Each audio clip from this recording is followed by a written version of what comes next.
somewhere at the top of that paper, I need you to write this stuff down. On this paper, we are given the endpoints of the diameter.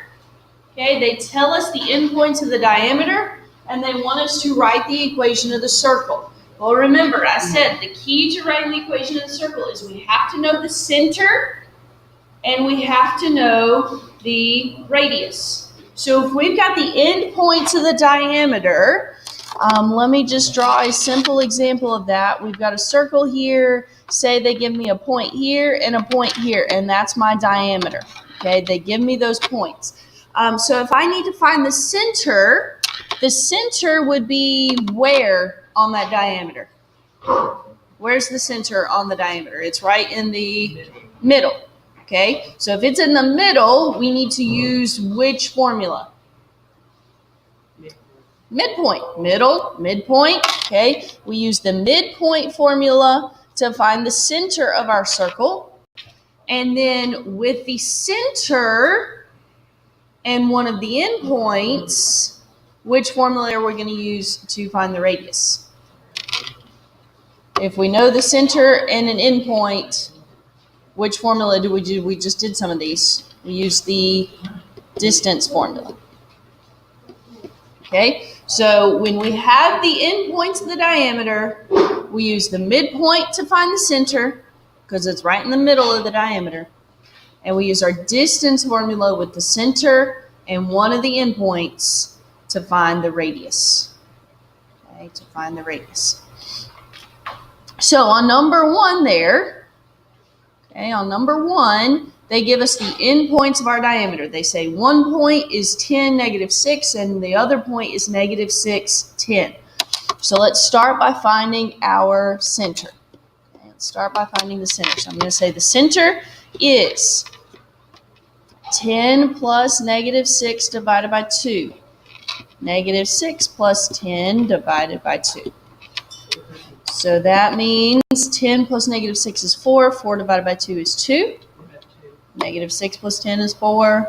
4 divided by 2 is 2. So our center is at +2, +2. Now, let's just keep this uniform. Okay, let's keep this uniform. So I'm going to use the first point and my center to do my distance formula for my radius. My radius is equal to 10 minus 2 squared plus -6 minus 2 squared. And I'm just going to work that out. 10 minus 2 squared plus -6 minus 2 squared gives me 128. The radius is equal to the square root of 128, but my equation is always equal to the radius squared. So if I square that, my radius squared is 128. When you square a square root, they cancel, right? So here's my equation. X minus the x value of my center plus y minus the y value of my center is equal to r squared, 128.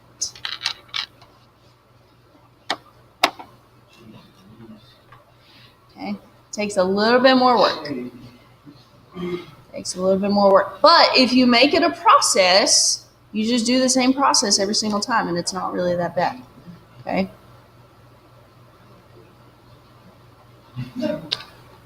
So let's do another one.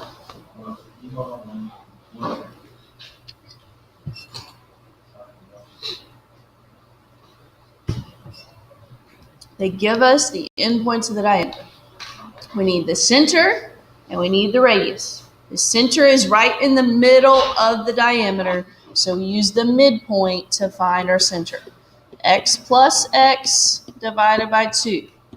Y plus y divided by 2. So -4 plus -12, -16 divided by 2, -8. 15 plus 9, 24. 24 divided by 2, 12. So there's our center.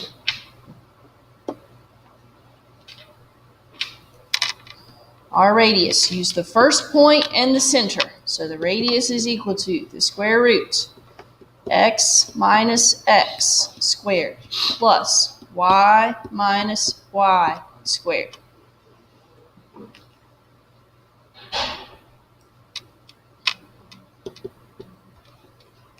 So don't type in the square root, just type in everything else that's under the square root. -4 minus -8 squared plus 15 minus 12 squared, 25. Now it worked out in this case because that is a perfect square. Okay, but I'm squaring both sides because my equation is equal to r squared. Okay, that's why I'm squaring both sides. My equation is equal to r squared. So essentially, it gets rid of the square root every time. So here's our equation. X plus 8, because we changed the sign, squared, plus y minus 12 squared is equal to 25. Okay, so I gave you plenty of problems to practice with there because I want to make sure that you just get, it's just a process. Do the midpoint to find the center. Use the first point in the center to find the radius using the distance formula every single time.